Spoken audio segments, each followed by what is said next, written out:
The following program presents principles designed to promote good health and is not intended to take the place of personalized professional care. The opinions and ideas expressed are those of the speaker. Viewers are encouraged to draw their own conclusions about the information presented.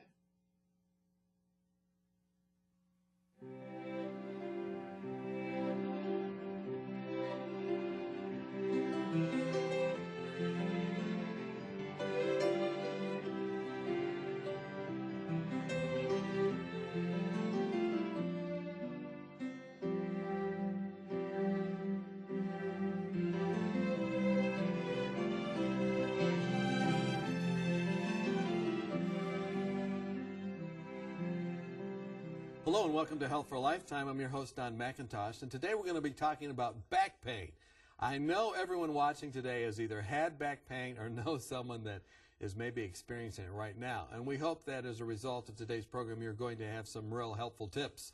Talking with us about this is Dr. Philip Mills. He's a specialist in rehab medicine, and you've been doing that for about 20 years, and I imagine one of the big things that you see day in, day out is people with back problems.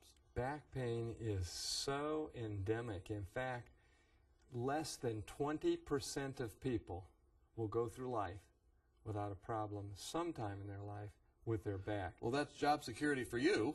It is job security for anybody who takes care of backs, and that's just about every doctor, because the problem with backs cuts across every medical specialty. Virtually anybody who sees patients will see someone with back pain. It is just everywhere. In fact, statistically, 40% of the people listening to this program are suffering from back pain right now. You don't have any pain, do you, in your back right now? I don't. And neither do I. So we're not in the 40%. Why are people so susceptible to this, though? It seems like just, like you said, I mean, 40% are having it right now, just all kinds of people. Why is this like a flaw? Why are people so susceptible to it? No. It's not a flaw. The back was designed in a very elegant fashion. Okay. But if you look at the basic back kinesiology, you realize that there's a lot of weight, yet there has to be some movement. So God had to design the back in a way that would provide motion. You could just have a pipe. Right. And then you wouldn't have any back problems, but you wouldn't have any back movement either. So the back was designed to have this mobility, but also provide great strength. And so that puts it at some risk. Now, the way God designed to decrease the risk is the back is buttressed with guy wires. That's the muscles that come from our abdomens. That's muscles in the back, muscles down the side. Those function as back supports. So it's a very wonderful system that we call the back. So whether you're sitting, you're standing, you're walking, you're lying, you're running, you're jumping, you're laughing, you're sneezing, whatever you're doing, you need to use your back. Yes, and in fact, most people don't know this, but the greatest pressure on your disc is when you're sitting. Is when you're sitting. Not when you're standing or when you're lying. The least of all is when you're lying, but the greatest is when you're sitting. So it's much better to stand up or walk if you have back problems. Well, you want to have good support when you're sitting, and you also want to move from time to time. So you said that this back is a very amazing, thing. It's got guy wires and all this stuff. Could you explain to me, give me a little anatomy lesson on the back? Well, that's not easy to do. It's taken some of the very best minds to figure out all the physics and the what's called the kinesiology. That's the movements of the back. It's taken, as I said, some of the best scientists, some very sophisticated computer modeling courses that have helped elucidate these, the way it works. And I've always wondered if it takes our best minds just to kind of understand what's going on, what must it have taken as far as a mind to design this really You don't think this evolved? It did not evolve. There's no way. This is not a testimony to the power of nature. This is a testimony to the wisdom of God. Okay, so take us into the mind of God here a little bit in describing it if you can, so that maybe we can understand a little bit of it. Well, your tough part of the back is your bones. and they make up this skeletal anatomy. That's where the muscles attach. That's where you have good, solid, strong support. But then between the bones, there are what are called discs. And you can think of a disc as a liquid-filled golf ball, and it's smashed down like a plate. It has a hard outer covering and a gelatinous inner core. So it's like This a is the donut, disc. maybe. Or Well, it's a filled donut, A filled like a donut. filled donut. okay. And so, except the hard outer core is much stronger than a donut. You wouldn't want to bite into this donut. Okay. And so this gives it this movement and flexibility, and yet the disc itself has strength. However, over time, the outer layer of the disc becomes brittle. It loses its elasticity. For anybody. Yes, over time it becomes hard. Okay. And so because of that, it becomes more subject to tears. And there are certain places that it can tear easier than others, and certain movements that we can make that put it at more risk than others. Because of all the back problems that I see, I am continuously aware of my back and the importance to lift right and to move right so that I don't put the disc at a mechanical disadvantage where it would burst and cause a ruptured disc. So it kind of curves. You've got the, what do they call these, cervical ones? What are there, 7 of those, I think I remember? There's 8 cervical. 8 of those. And then you've got the ones in the middle. Anything different between Thoracic, you have the the thoracic vertebrae, and then the ones down at the bottom, I don't know what they're, I can't remember what they're called, but the going all the way down to the tailbone. Did I say there are 7 cervical vertebrae, but there's 8 nerves because you count the top and the bottom of the nerves, but there's actually 7 bones. Then you have 12, 1 for each rib. Those are the thoracic. And then you have, in normal people, there are variations of this. You have 5 lumbar vertebrae.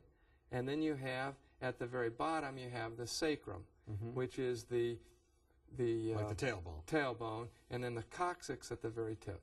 Okay. And any part of that goes wrong, it affects all of it? It affects all of you if you feel it, because you need your back to make virtually any activity, even if you're rolling in bed. And so if your back is bothering you, it's pretty apparent. And I'm sure everybody out there that has back pain is saying, you're stating the obvious. Now, you even said in your notes that I looked over for this program that the abdominal muscles are involved in this. Yes. Your abdominal muscles are very important, and that's why it's important to keep strong abdominal muscles. Do sit-ups? Sit-ups are good. Actually, I prefer sit-backs, where you go from a sitting position down to approximately 30 degrees and then back up. If you have back problems and do a sit-up, in some cases, the first movement can actually increase your discomfort. So you're actually better to just sit from a sitting position back 30 degrees, back up to strengthen these abdominal muscles. Also, obviously, if a person is obese, then that adds more weight. Well, it increases a problem with that muscle pulling strongly. I see. Right. So it kind of knocks it out of kilter. So it's all just kind of designed for someone that has optimal weight and everything. When you add different things, it really can mess it up. Yes. So what causes actually the back pain? Is it those nerves you were talking about? Well, for most cases, we never really know. And that's why there's so many wastebasket categories when you see a physician about back problems. You have the wastebasket category of low back strain, low back sprain, dyskinetic back. All these are because there are so many components that in very few cases can you really determine which of the components it is. Okay, so they just say this or say that. But your kind of specialty has been actually talking to people and to see whether or not it's really a significant problem or not, and you're always put on the hot seat about that. Yes, the first thing, of course, you want to make sure of is there is no underlying significant back disease, maybe cancer. Okay. Or a serious medical problem. Like a referred pain from your pancreas or kidneys or something else? That could be a cause, or you could actually have a frank tumor in the back itself. Now, those are rare. That'd be less than 1%. The majority of back problems are simple. They're self-limited, less than 6 weeks, will go away. But in that 1%, you don't want to miss it. That's generally a person who's older, generally a person who has weight loss, other medical problems. And so that's what you're going to be alert to so that you don't miss a major problem while you're thinking it's what's called a, quote, simple backache. So when we say what causes back pain, what you're saying is you don't just say, well, it's just a back strain or this or that. You got to check all these things out if you really want to know and rule out those significant things, and hopefully you're dealing with a more minor problem that maybe you can help with. Yes, the second thing you want to eliminate is it a pinched nerve? So if it's either a significant occult medical problem, I just talked about, right, or the second issue is it a pinched nerve?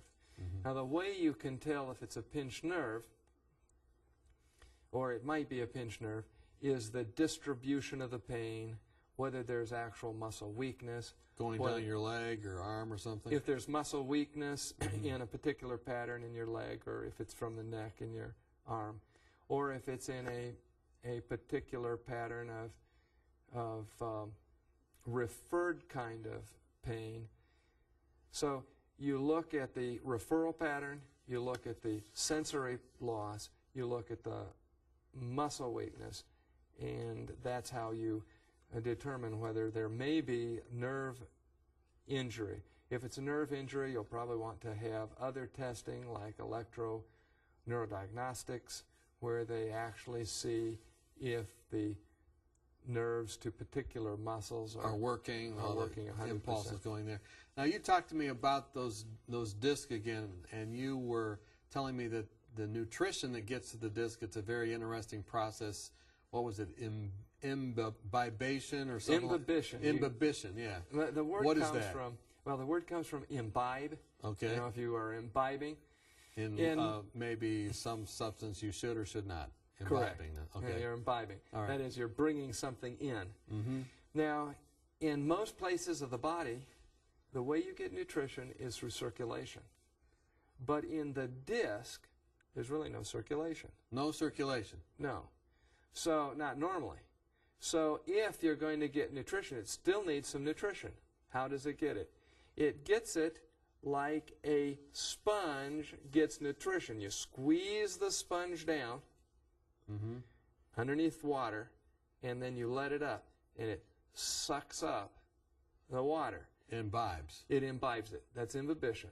And in your back, if you squeeze down the discs, and then they let up, they move down just a little bit, they let up, then it takes the nutrition from the cell fluids around it.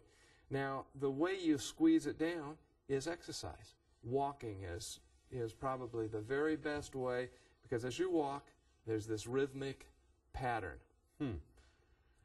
So, in other words, if you want to have a healthy back, you better find a way to walk, find a way to get that weight going down and up and down so it can squeeze in, squeeze out. Yes, you want to have that imbibition take place. Now, in the bones themselves, when you're doing activity and exercise, most people don't know it, but bones themselves have some squeezing down. In a healthy young person, a bone can actually squeeze down by about 25% without breaking. If you go more than that, you'll have a fracture. But there is flexibility in the way God designed the components of the back. We're talking with Dr. Mills. We're talking about back pain. When we come back, we're going to talk about some common causes of back pain and what you can do about them. Join us when we come back. Are you confused about the endless stream of new and often contradictory health information?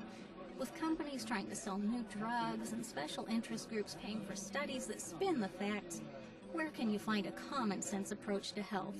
One way is to ask for your free copy of Dr. Arnott's 24 Realistic Ways to Improve Your Health. Dr. Timothy Arnott and the Lifestyle Center of America produced this helpful booklet of 24 short, practical health tips based on scientific research and the Bible that will help you live longer, happier, and healthier. For example, did you know that women who drink more water lower the risk of a heart attack? Or that 7 to 8 hours of sleep a night can minimize your risk of ever developing diabetes? Find out how to lower your blood pressure and much more. If you're looking for help, not hype, then this booklet's for you. Just log on to 3abn.org and click on free offers or call us during regular business hours. You'll be glad you did. Welcome back. We're talking with Dr. Philip Mills. We're talking about back pain, and I hope that you will hear good news. Maybe you're going through back pain right now. We're going to talk about some of the common causes of back pain. You have them listed here. What's the most common cause of back pain?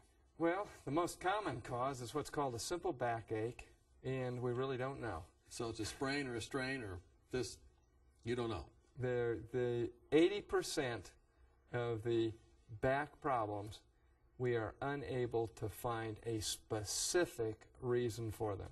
Now you say that sometimes this strain is caused by lifting bulky objects or something, 30 pounds or more. What it is clear is that people whose jobs entail repeated rapid lifting of greater than 30 pounds have a slightly increased risk of back problem. The reason is simple. As you lift repeatedly, your muscles, which provide some protection for your discs, begin to fatigue.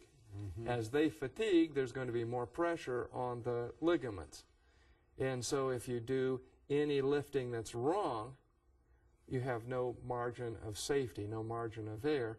And so if you're in a job that is 30 pounds and really fatiguing the back muscles day after day, that is a slightly increased risk. Okay, we're going to look at some of the other causes you have here. You say one cause is osteoporosis. Is that when the bones, of course, get porous? Is that the issue there? Yes, and that occurs with age, and also nutritional aspects and genetic factors all have a part to play with osteoporosis. But if your bones get real brittle, then even slight types of movement, slight types of pressure can actually cause a bone fracture. That's a bad thing. Herniated discs, disc tears? Herniated discs can come particularly if you're bending forward and sideways. So you have a forward plus a twist. And that is a high-risk back injury movement. So when you pick something up, even if you just bend over simply to pick up a penny, pretend that it was a 100-pound object. And you'll pick it up right, you'll bend right, and so you don't put your disc at as much risk. If you're lifting to put something into a trunk, that can be a problem because you're at a mechanical disadvantage. So what you want to do is put your knees up against the bumper. I see. To support your thighs, so that when you are doing the lifting, you're lifting through your body rather than just your back. Okay, you know, you hear different things like slip disc, bulging disc, this and that, depending on who you're talking to. What do these terms mean? Well, that can be confusing to patients because they'll go to maybe their primary care physician and he's concerned that they've injured their back. He orders an MRI. The radiologist sends the MRI report back and says that it's a herniated disc. Okay. So he's told then that he has a herniated disc.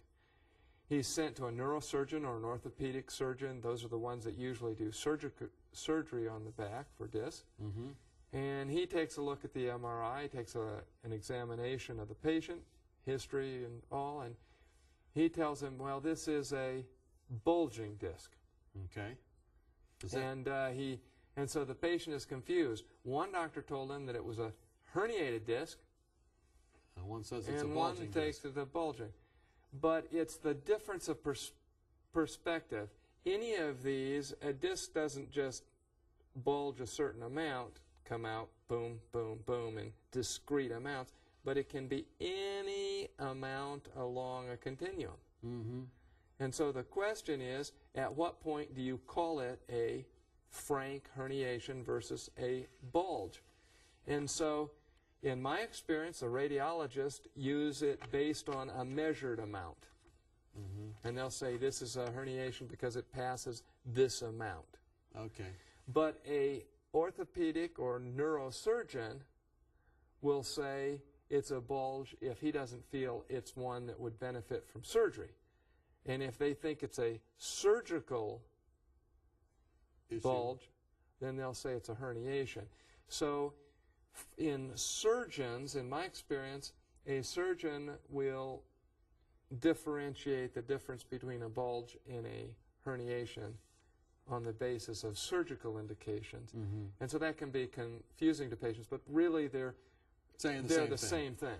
There's no reason to herniated be. or bulging, saying the same thing. And then slipped, does that mean they think one of the bones slipped? No, you can have slipped. A slip disc can be a bulge disc. Okay. But now there is such a thing as a slip in the back, and that's actually spondylolisthesis, where your bones actually have some movement. Mm-hmm. And there, if it's severe, if it's causing nerve damage, then you'd have to have a fusion, or at least consideration for a fusion, if this process continues.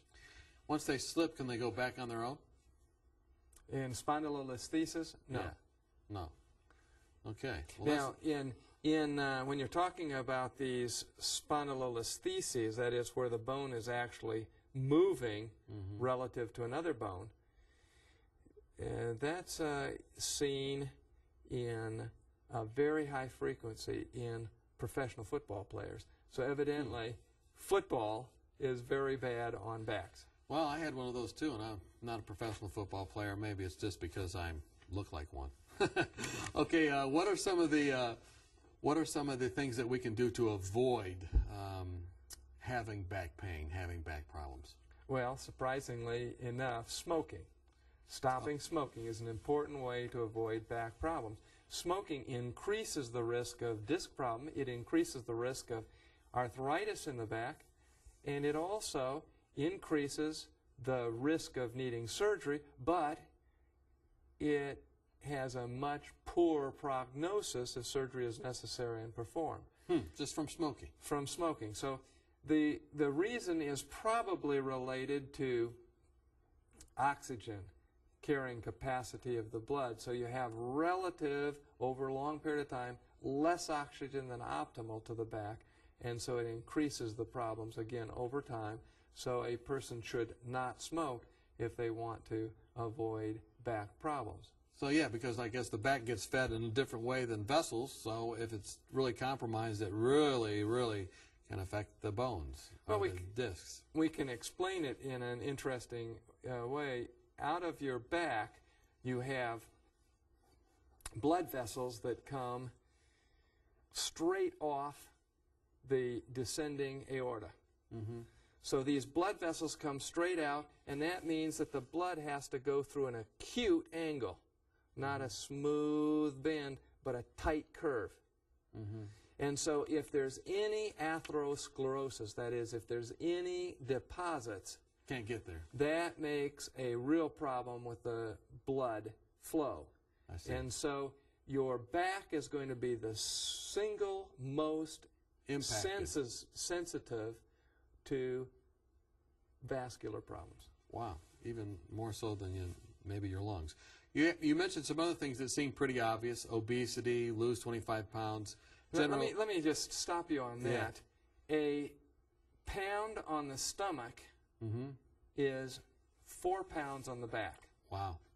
And the reason is there's a mechanical lever effect. Your weight is out in the front of you, Okay. and it's moving over a lever arm. So if you lose 1 pound, 4 pounds. So You've 25 would be lost- 100. if you lost 25 pounds, you've actually lost 100 pounds of pressure on your back.